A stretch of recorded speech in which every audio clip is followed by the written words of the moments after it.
भक्तों, हर हर महादेव। रामायण पाठ्यक्रम में आइए चौपाइयों का गायन करें, उनका भावार्थ समझें। पिछले भाग में हमने गाया कि प्रभु श्री रामचंद्र जी माता कैकेयी से कारण पूछते हैं कि पिताजी के शोक का क्या कारण है। तब माता कैकेयी उन्हें बताती हैं कि पिताजी के शोक का कारण यह है कि यह आपसे बहुत स्नेह करते हैं। इन्होंने मुझे 2 वरदान देने के लिए कहा था, जो समय आने पर मुझे अच्छे लगे उन्हें मांगे, लेकिन इन्हें यह वरदान तुम्हारे संकोच के कारण स्वीकारने में असुविधा हो रही है। तुम वरदान को स्वीकार करो और इन्हें कष्ट से मुक्ति प्रदान करो। इसके बाद प्रभु श्री रामचंद्र जी अपने पिताजी को सांत्वना देते हैं और आज्ञा पाने के लिए माता कौशल्या के भवन में जाते हैं। इधर यह बात पूरे कौशलपुरी में, अयोध्यापुरी में फैल जाती है। लोग विभिन्न प्रकार की बातें करते हैं, कई उगाल देते हैं। कोई कहते हैं कि राजा ने ठीक नहीं किया, कुछ कहते हैं राजा ने सही किया। आगे क्रम में हम चौपाइयों गायन करें, उनका भावार्थ समझें। आइए। एक विधात ही दूषण देही, सुधा दिखाई दीन विसुजेही। खर भर नगर सोचो सब काहू, दुसहदाह उर्मिटा उछाहू। कोई एक विधाता को दोष देते हैं जिन्होंने अमृत दिखाकर हमें विष दे दिया। नगर भर में खलबली मची गई है, सब किसी को सोच हो गया है और सबके हृदय में जलन हो रही है और आनंद उत्साह सब मिट गया है। बेप्रबधु कुल मान्य जठेरी, जे प्रिय परम कैकेयी केरी। लगी देन सिख शीलु सराही, बचन बान सम लागहि ताही। ब्राह्मणों की स्त्रियां कुल की माननीय बड़ी बूढ़ी और जो कैकेयी की परम प्रिय थी, वे उनके शील की सराहना करके उसे सीख देने लगी, पर उसको सब वचन बाण की तरह चुभ रहे थे। भरत न मोहि प्रिय राम समाना, सदा कहूँ यह सब जग जाना। करहूँ राम पर सहज स्नेहू, कहीं अपराध आज बनु देहूँ। वे कहती हैं कि तुम तो सदा कहती थी कि श्री रामचंद्र मुझको भरत के समान ही प्यारे हैं। इस बात को सारा जगत जानता है, फिर आज किस कारण से जो तुम भगवान राम से स्वाभाविक प्रेम करती हो, तो किस वजह से आज उन्हें किस अपराध के कारण उन्हें बन दे रही हो। कबहुन कियहूँ सवतियारेसु, प्रीति प्रतीति जान सब देसु। कौशल्यायव काह विगारा, तुम जही लागी वज्रपुर पारा। तुमने कभी सौतिया डाह नहीं किया, सारा देश तुम्हारे प्रेम और विश्वास को जानता है। अब कौशल्या ने तुम्हारा कौन सा बिगाड़ कर दिया जिससे तुमने सारे नगर पर वज्र गिरा दिया। इस तरह से जो वहाँ की सयानी बूढ़ी औरतें हैं, ब्राह्मण पत्नियां हैं और माता कैकेयी की जो सखियां हैं, उन्हें समझाती हैं। सिय की पिय संग परि हरि हरि, सिय की पिय संग परि हरि। लखन की रही हैं धाम, राज की भूजब भरतपुर। निपु की जियहि बिनु राम। क्या सीता जी अपने पति श्री रामचंद्र का साथ छोड़ देंगी? क्या लक्ष्मण जी श्री रामचंद्र जी के बिना घर रहेंगे? क्या भरत जी श्री रामचंद्र जी के बिना अयोध्या का राज भोग सकेंगे?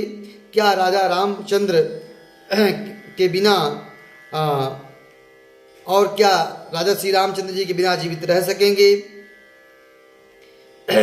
न भरत जी राज्य करेंगे और न राजा ही जीवित रहेंगे, सब उजाड़ हो जाएगा। इस प्रकार से वह जो स्त्रियां गई थी समझाने के लिए, माता कैकेयी को समझाती हैं।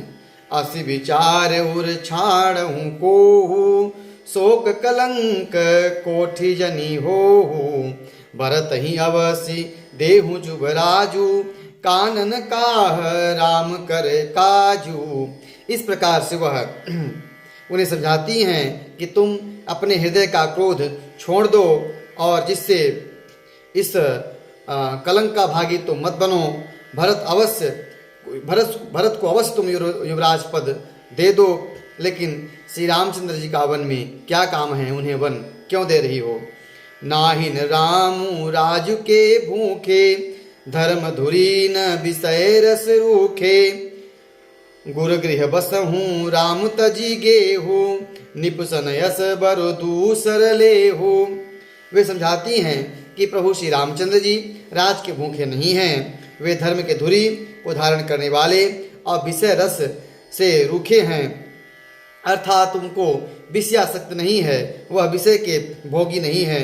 इसलिए तुम शंका न करो, श्री राम बन गए तो भरत के राज्य में विघ्न करेंगे। इतने पर भी मन न माने तो तुम राजा से दूसरा ऐसा वर मांग लो कि राम घर छोड़कर गुरु के घर में रहें।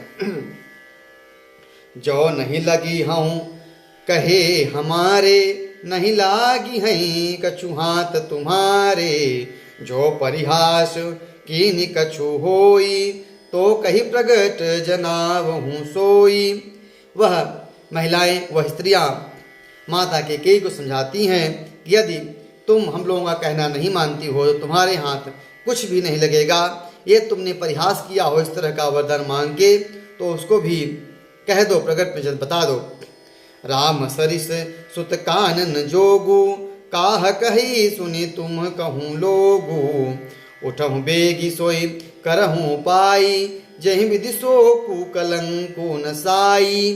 राम सरीखा पुत्र क्या वन के योग्य है, यह सुनकर लोग तुम्हें क्या कहेंगे। जल्दी उठो और वही उपाय करो जिससे इस शोक और कलंक का नाश हो। इस प्रकार से वह सखियां और ब्राह्मण की स्त्रियां माता केकई को समझाती हैं। जहि भांति शोक कलंक जाय उपाय करे कुल पालही। हट फेर राम ही बात बन जनी, बात दूसर चालही। जिन भानु बिनु दिनु प्राण बिनु, तनु चंद बिनु जिमी जामिनी। तिमि अवर तुलसीदास प्रभु बिनु समुझी, धौजिय भामिनी। जिस तरह शोक और कलंक मिटे वही उपाय करके कुल की रक्षा करो।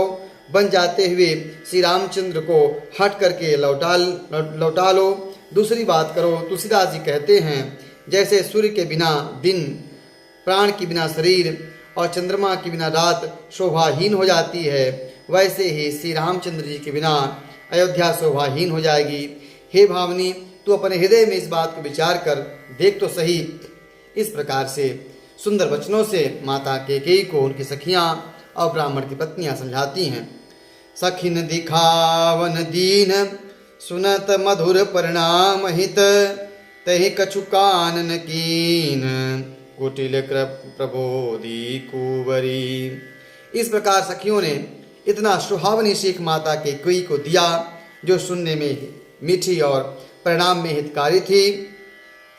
पर कुटिला कुंवरी की सिखाई पढ़ाई हुई केकई ने इस पर जरा भी कान नहीं दिया, इस बातों पर जरा भी ध्यान नहीं दिया। उतर न देई दुसहरी से रूखी, मृग न चितव जनु बाघिनी भूखी। व्याधि साधि जानि तिन त्यागी, चली कहत मति मंद अभागी। केकई ने कुछ उत्तर नहीं दिया। वह दुसह क्रोध के मारे रूखी हो रही हैं, ऐसे देखने में लगती हैं जैसे कोई बाघिन भूखी हो। और तब सखियों ने रो को असाध्य समझकर उन्हें छोड़ दिया और सब उन्हें मंद बुद्धि और अभागिनी कहती वहां से चली गईं। राज करत यह देव बिगोई, कीनसी असजस करई न कोई। एहि विधि बिल पही पुर नर नारी, देहि कुचालिहि कोटिक गारी। राज करते हुए इसके कई को देव ने नष्ट कर दिया। इसने जैसा कुछ किया वैसा कोई भी नहीं करेगा। नगर के सब स्त्री पुरुष नारी विलाप कर रहे हैं और इस कुचाली के कई को करोड़ों गालियां दे रहे हैं। जरहि विषम जर ले ही उसासा, कवन राम बिनु जीवन आसा।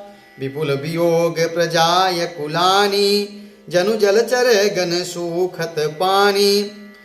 लोग विश्वमजर से जल रहे हैं, लंबी सांस लेते हुए कहते हैं कि श्री रामचंद्र जी के बिना जीने की कौन सी आशा है। महान वियोग से प्रजा ऐसी व्याकुल हो रही है मानो पानी के सूखने के समय जो जलचर जीव होते हैं उनका समुदाय व्याकुल हो उठता है। इस तरह से अयोध्यावासी व्याकुल हो रहे हैं। अति विषाद बस लोग लुगाई गए मातु पहि राम गोसाई मुख प्रसन्न चित चौगुन चाऊ मिटा सोच जनि राखे राऊ। इधर प्रभु श्री रामचंद्र जी अपनी माता कौशल्या के भवन में पहुंचते हैं और सभी स्त्री पुरुष अत्यंत विषाद के वश में हो रहे हैं। स्वामी श्री रामचंद्र जी माता कौशल्या के पास गए। उनका मुख प्रसन्न और चित्त में चौगुना उत्साह है। यह सोच मिट गया है कि राजा कहीं रख न लें और नवगयंद रघुवीर मनु राजुअलान समान छूट जानि बन गवन सुनी उरे नंद अधिकान। श्री रामचंद्र जी मन नए पकड़े हुए हाथी के समान और राजतिलक उस पर हाथी के बांधने की कांटेदार लोहे की बेड़ी के समान बन जाना है।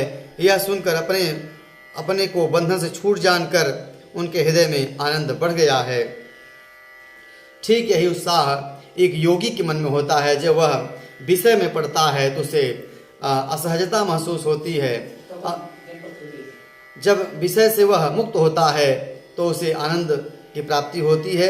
ठीक यही प्रभु श्री रामचंद्र की स्थिति है। आज की कथा यहीं तक। अगले भाग में हम प्रभु श्री रामचंद्र जी और माता कौशल्या का संवाद सुनाएंगे।